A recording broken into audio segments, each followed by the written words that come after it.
Corona के खिलाफ लड़ाई में किसान सरकार के साथ है, लेकिन लॉकडाउन के दौरान किसानों को दुश्वारियों का भी सामना करना पड़ रहा है। भारत सरकार किस तरीके से किसानों को सुविधाएं प्रदान कर रही है, खास बातचीत करने के लिए हमारे साथ मौजूद हैं केंद्रीय कृषि मंत्री नरेंद्र सिंह तोमर साहब। आपका स्वागत है सर। सबसे पहला सवाल तो यही पूछूंगा, कोरोना का कहर जारी है, लॉकडाउन भी चल रहा है, किस रूप में आप लोग किसानों तक पहुँच रहे हैं और क्या क्या मदद आप दे रहे हैं?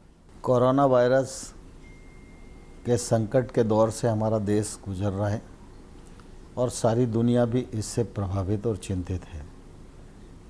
देश में लॉकडाउन का दूसरा चरण चल रहा है।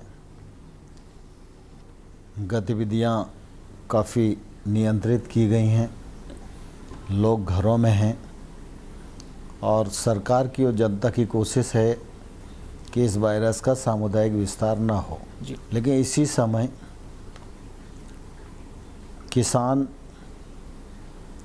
की फसल आने का अवसर है, उसके उत्पाद के उपार्जन का अवसर है। तो शुरुआती दौर में हमको ऐसा लगता था और सारे देश के किसानों को भी ऐसा लगता था कि शायद अब कटाई कैसे होगी, लॉकडाउन की स्थिति है।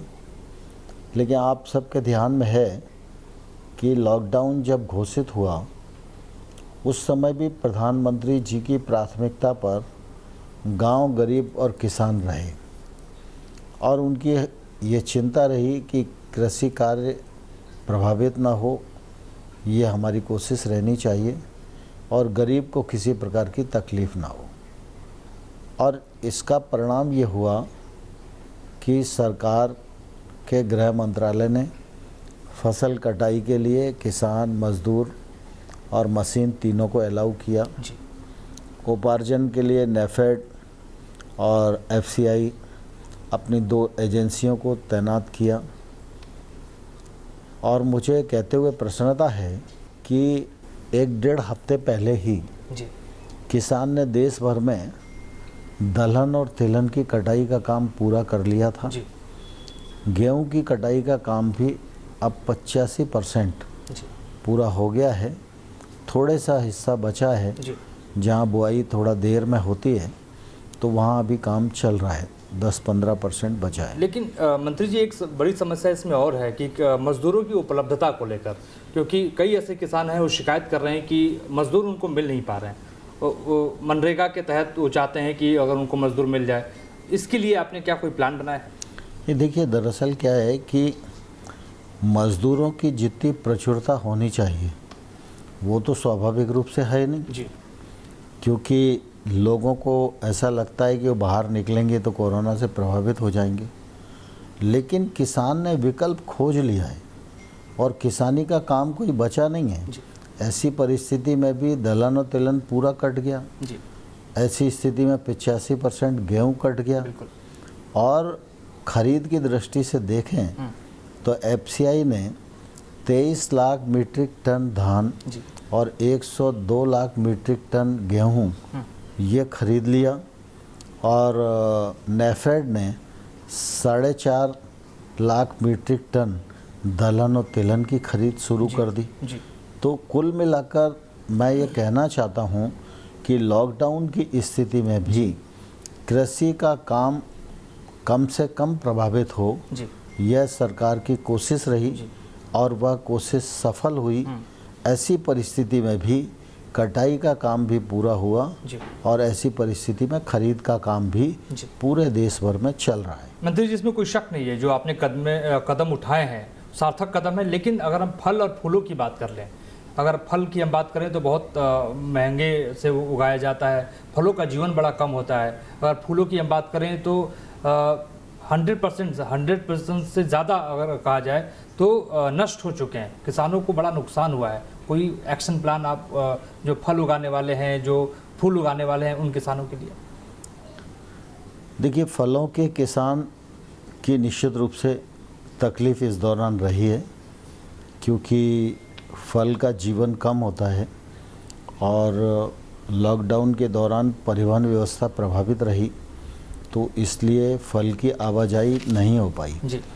लेकिन मैंने काफ़ी दिन इस बात को हो गए जब महाराष्ट्र के फल उगाने वाले किसानों को मैंने वीडियो कॉन्फ्रेंस पर बातचीत की थी और उन्होंने अपनी तकलीफ़ को बताया, तो उसी दिन हम लोगों ने MIS स्कीम को लागू किया।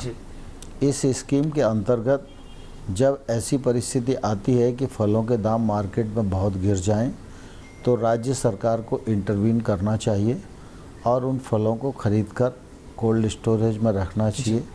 जब उपयुक्त समय हो तब उसे बेचना चाहिए। उसमें जो हानि होती है उस हानि का 50% केंद्र सरकार वहन करती है, 50% राज्य सरकार वहन करती है। इस योजना का लाभ निश्चित रूप से फलों के किसान राज्यों के साथ मिलकर उठा रहे हैं।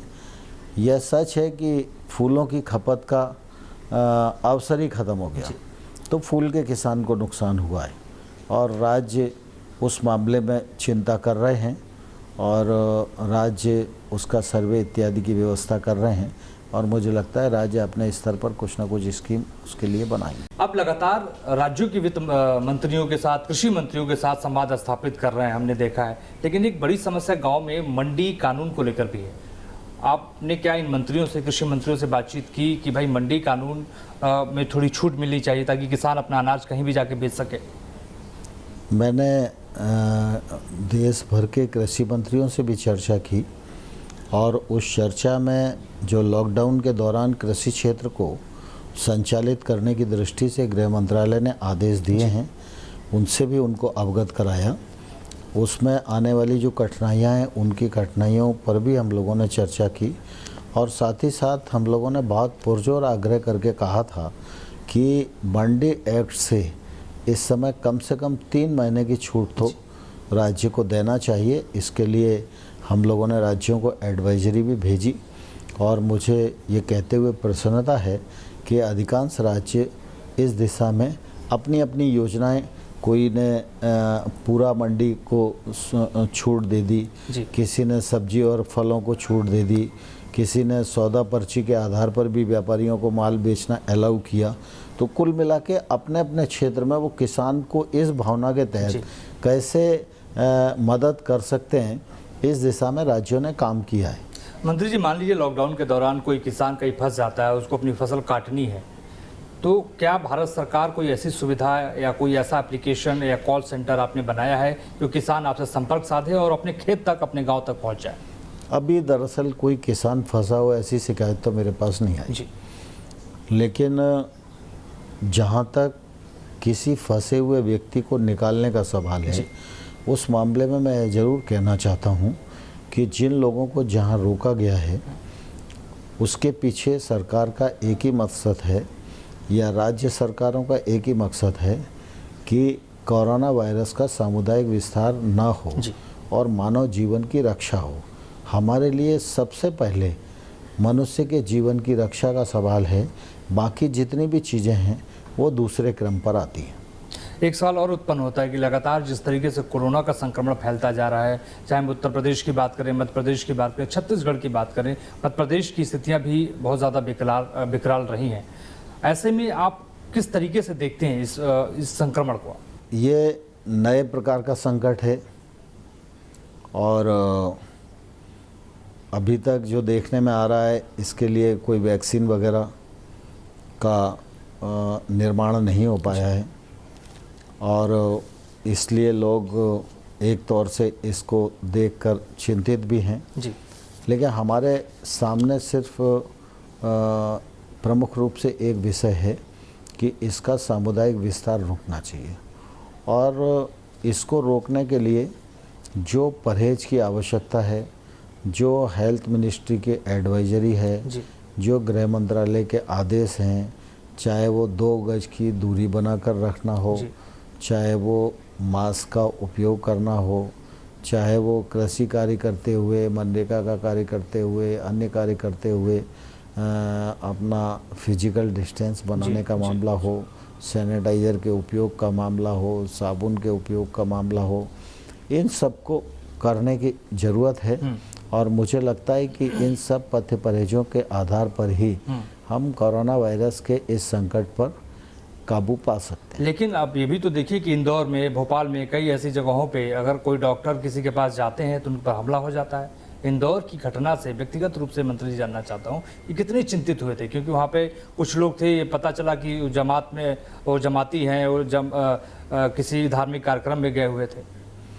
देखिए, दरअसल इस संकट की घड़ी में हर भारत के नागरिक की प्राथमिकता होनी चाहिए कि इस वायरस का सामुदायिक विस्तार ना हो।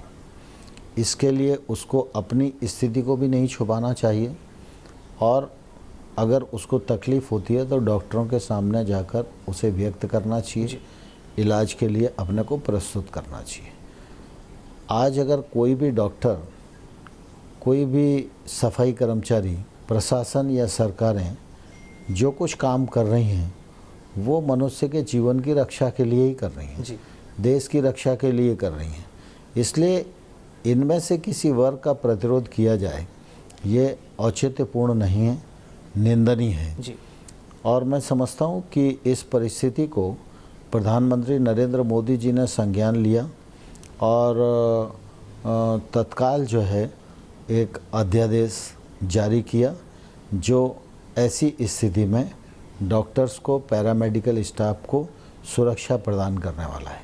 कहा यह भी जा रहा है कि कई ऐसे जमाती हैं जो अभी भी सामने नहीं आ पा रहे हैं और उनकी वजह से कोरोना संक्रमण फैला, ऐसा कहा जा रहा है। क्या आप भी मानते हैं कि वाकई जमाती की वजह से ही कोरोना संक्रमण फैला? देखिए, संक्रमण फैलने के अनेक कारण हैं। उसमें जो लोग ए हों या बी हों, जो संक्रमित होकर आए और उन्होंने इस बात पर गौर नहीं किया, वो सभी प्रकार के लोग जिम्मेवार हैं। उसमें कोई भी हो सकता है। अब अगला मैं सवाल, क्योंकि गृह आपका जो प्रदेश है वो मध्य प्रदेश है, मध्य प्रदेश में जिस तरीके से लगातार जो है वो कोरोना का संक्रमण भी फैल रहा है, मंत्रिमंडल का विस्तार जिस रूप में होना चाहिए था उस रूप में अब तक हो नहीं पाया है। किस तरीके से आप देखते हैं कि क्या आने वाले दिनों में मंत्रिमंडल का विस्तार होगा? क्या लॉकडाउन के बाद होगा या पहले होगा? नहीं, मध्य प्रदेश में सरकार है, मुख्यमंत्री हैं, मंत्रिमंडल छोटा है जी। लेकिन सवाल मंत्रिमंडल छोटा हो या बड़ा हो यह नहीं है जी। कुल मिला के सरकार की इस वायरस से और इस संकटकालीन परिस्थितियों में जूझने की जिजीविसा कितनी है जी। और मुझे लगता है मुख्यमंत्री, वहाँ का प्रशासन, मंत्रीगण सभी बहुत शिद्दत के साथ जी। इस पर काम कर रहे हैं और जल्दी ही वो काबू पा लेंगे और समय रहते जैसे ही स्थितियाँ सामान्य होंगी मंत्रिमंडल का भी विस्तार हो जाएगा। उम्मीद किया जाए कि मई के आखिरी में होगा या उससे पहले हफ्ते में? मैं भविष्यवक्ता तो नहीं हूँ, लेकिन मुझे लगता है कि स्थितियाँ जैसे ही सामान्य होंगी तो मंत्रिमंडल का विस्तार हो। क्या मध्य प्रदेश सरकार ने भी आपसे कोई गुहार लगाई है, किसी रूप में मदद की? मैं अपने 2 डिपार्टमेंट में काम करता हूँ, कृषि में, ग्रामीण विकास में, पंचायत में, और मेरी कभी अपेक्षा नहीं रहती कि मेरे ऑफिस में किसी राज्य को कुछ मांगने के लिए आना पड़े जी। और इस बार तो लॉकडाउन की स्थिति थी, अलग प्रकार की परिस्थिति थी जी। तो इस परिस्थिति में भी हम लोगों ने अनेक काम ऐसे किए जो राज्यों को बिना देर करे पहुंचना चाहिए थे। जैसे उदाहरण के लिए दलहन और तिलहन की खरीद होती थी तो राज्य उसके लिए पहले से प्रस्ताव भेजते थे, फिर केंद्र उस पर मंजूरी करता था।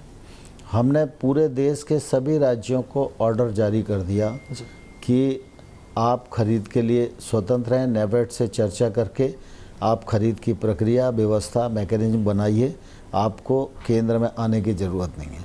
तो राज्य को इसके लिए आना नहीं पड़ा, उन्होंने अपनी व्यवस्था बनाई, खरीद की प्रक्रिया को शुरू कर दिया। जैसे मनरेगा का काम है जी, बिल्कुल। तो मनरेगा एक बड़ी योजना है और मनरेगा रोज़गार भी उत्पन्न करता है और एसेट भी क्रिएट करता है। मनरेगा के अंतर्गत जितनी भी राज्यों की देनदारी थी, लॉकडाउन घोषित होते ही हम लोगों ने तत्काल सारी की सारी देनदारियाँ मटेरियल की राज्य को दे दी और मजदूरी की मज़दूरों के अकाउंट में डाल दी। दूसरा, मई जून के समय में मनरेगा में लोग ज़्यादा से ज़्यादा रोज़गार वैकल्पिक रूप से प्राप्त कर सकें, इसके लिए हम लोगों ने 20,000 करोड़ रुपया मनरेगा के अंतर्गत राज्यों को दे दिया जी। अब मनरेगा पर भी काम अलाउ है।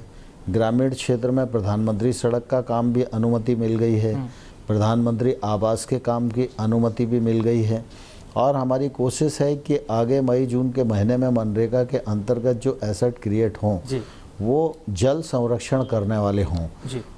और केंद्र ने 20,000 करोड़ रुपया जारी किया, ये एक पक्ष है, लेकिन 33,000 करोड़ रुपए की मनरेगा के अंतर्गत स्वीकृतियां भी प्रदान कर दी, मतलब जिससे कि किसी भी राज्य को चिंतित होने की ज़रूरत नहीं है। उनका जो रोड मैप था वो 33,000 करोड़ रुपए का हम लोगों ने एडवांस में स्वीकृत कर दिया है।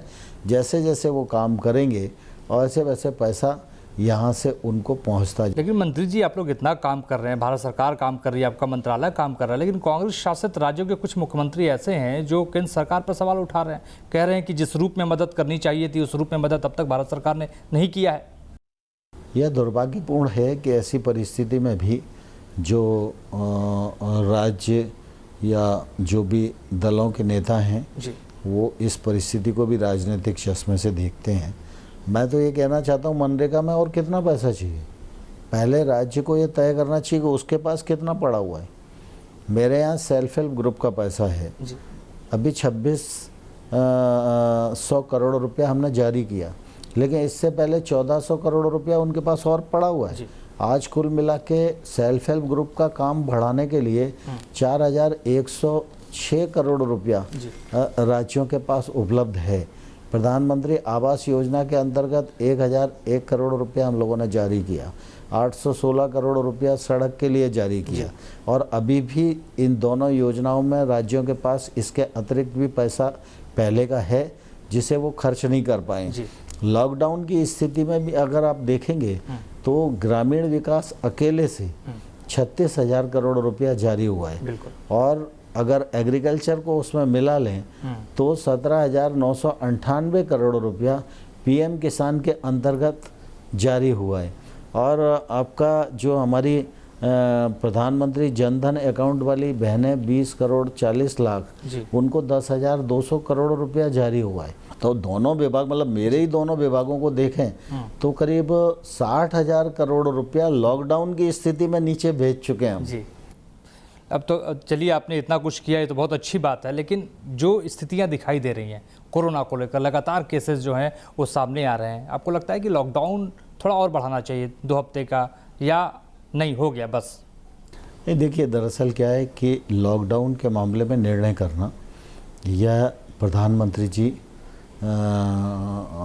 कर सकते हैं, और प्रधानमंत्री जी देश भर की जो परिस्थितियां हैं उनका आकलन करते हैं, उनके पास सारे देश की जानकारियां हैं, वो राजनीतिक जानकारियां भी रखते हैं, प्रशासनिक जानकारियां भी रखते हैं, मुख्यमंत्री गणों से भी चर्चा करते हैं। अभी कल ही उन्होंने मुख्यमंत्रियों से चर्चा की और मुख्यमंत्रियों के सुझाव आए, कुछ ने कहा बढ़ाना चाहिए, कुछ ने कहा नहीं बढ़ाना चाहिए, कुछ ने कहा पार्टली बढ़ाना चाहिए। तो वर्तमान परिस्थिति में मानव जीवन की रक्षा के लिए जो निर्णय प्रधानमंत्री का होगा वो पूरी कंट्री को मान्य होगा, ऐसा सारे तरफ से ध्वनि आती है, और पिछले दिनों भी आपने इसको अनुभव किया होगा। लॉकडाउन की जो स्थिति है उसके कारण एक स्थिति जरूर ध्यान में आती है कि आर्थिक गतिविधियां थम सी गई। तो आर्थिक गतिविधियों को चालना देने के लिए आप देखिए कि कृषि का क्षेत्र पूरा खोल दिया, ग्रामीण क्षेत्र के सारे काम खोल दिए, मतलब ग्रामीण क्षेत्र के जो काम सरकार के द्वारा होते हैं वो तो मैंने आपको बताई, लेकिन ग्रामीण क्षेत्र में अगर कोई इंडस्ट्री भी है तो उसको भी अलाउ कर दिया। तो आधा भारत एक तौर से खुल गया है। ट्रांसपोर्टेशन की स्थिति में भी खाने पीने का सामान हो, कृषि उत्पाद हो, सब्जी और फल हो, सबके लिए आवाजाही शुरू हो गई है। हम लोगों ने भी अभी बीच में लॉकडाउन की जब स्थिति थी तो निश्चित रूप से लॉकडाउन घोषित हुआ तो उस समय ट्रांसपोर्टर कहीं था, ड्राइवर कहीं था, ट्रक कहीं था, जिसको जैसा अवसर मिला वो वहाँ अपनी अपनी अवस्था में रुक गया। तो इन तीनों का समन्वय नहीं बन पा रहा था, और किसान और व्यापारी भी उससे बड़ा दूर थे। तो इसलिए हम लोगों ने विभाग में एक किसान रथ हेल्प डेस्क बनाया, और उस किसान रथ हेल्प डेस्क में 5 लाख से अधिक ट्रांसपोर्टर, ट्रक ड्राइवर, ये सारे लोग जुड़े। ये मंत्री जी, क्या ये मंडियों तक, ये जो आपका रथ है ये मंडियों तक जाएगा या किसान के घर घर तक जाएगा? या किसी गांव में जाके खड़ा हो जाएगा? ये रथ नहीं जाएगा, ये एक ऐप है, एप्लीकेशन। इसका नाम, हाँ, इसका नाम किसान रथ हेल्प डेस्क है। हमने सारे मंडीज को, व्यापारियों को, सबको मैसेज किया है और 5 लाख से अधिक वाहन और ट्रांसपोर्टर्स को इस पर जोड़ा है और लोगों को कहा है कि आप इस ऐप पर जाइए, इस पर आपको ट्रांसपोर्टर भी मिलेगा, इस पर आपको ट्रक भी मिलेगा, मंझोला वाहन भी मिलेगा, छोटा वाहन भी मिलेगा और ड्राइवर्स भी मिलेंगे। इसलिए जिस क्षेत्र में आपको ट्रांसपोर्टेशन का काम कृषि उत्पाद के लिए करना हो, इस फ़ोन नंबर है, उस फ़ोन नंबर पर जाइए, उससे कांटेक्ट करिए और किसी प्रकार की परेशानी होती है तो आप हमारे कॉल सेंटर को इमीडिएट सूचित करें। मंत्री जी, एक और महत्वपूर्ण सवाल मैं आपसे पूछूंगा कि प्रधानमंत्री नरेंद्र मोदी ने कहा था कि 2022 तक किसानों की आमदनी को 2 गुना कर दिया जाएगा। ऐसे में कोरोना का काल आ गया, तो क्या मान लिया जाए कि किसानों को कोरोना ने झटका दे दिया? नहीं, मैं ऐसा नहीं मानता हूँ। किसी भी लक्ष्य को प्राप्त करने के लिए दृढ़ संकल्प की ज़रूरत होती है। प्रधानमंत्री जी ने जब ये आह्वान किया था तो देश की सरकारें, अधिकारी और किसान सभी लोग इस लक्ष्य को प्राप्त करने के लिए मिशन मोड पर काम कर रहे थे। इसी बीच में ये कोरोना का संकट आया है, इससे कुछ गतिविधियां थमी हैं। लेकिन मैं ऐसा मानता हूं कि कृषि कार्य को जितना प्रभावित होना चाहिए था प्रभावित नहीं हुआ है और इस बार भी फसल अच्छी होगी। और इसी कोरोना के समय में ग्रीष्म ऋतु की जो फसलें हैं वो पिछले बार से गत वर्ष की तुलना में अगर देखेंगे तो उनकी बुआई 38% ज़्यादा हुई है। मतलब कोरोना भी चल रहा है, लॉकडाउन भी चल रहा है और फसल की बुआई गत वर्ष की तुलना में 38% अधिक हुई है। इसलिए कृषि का क्षेत्र इतना प्रभावित नहीं हुआ जितना लोग आकलन करते हैं। लेकिन फिर भी निश्चित रूप से ऐसी परिस्थिति में अप्रभावित है, ऐसा भी मैं दावा नहीं करता हूँ। लेकिन मुझे लगता है कि जैसे स्थितियाँ सामान्य होंगी, किसान और हम सब लोग मिलकर प्रयास करेंगे और कोशिश करेंगे जो प्रधानमंत्री का आह्वान है हम उसको 2022 तक पूरा कर सकें। बहुत बहुत शुक्रिया हमसे बातचीत करने के लिए। हमारे साथ कृषि मंत्री नरेंद्र सिंह तोमर साहब थे, जिनका साफ ये कहना है कि किसानों को हर वो मदद दी जाएगी जिसकी उनको ज़रूरत होगी। नमस्कार।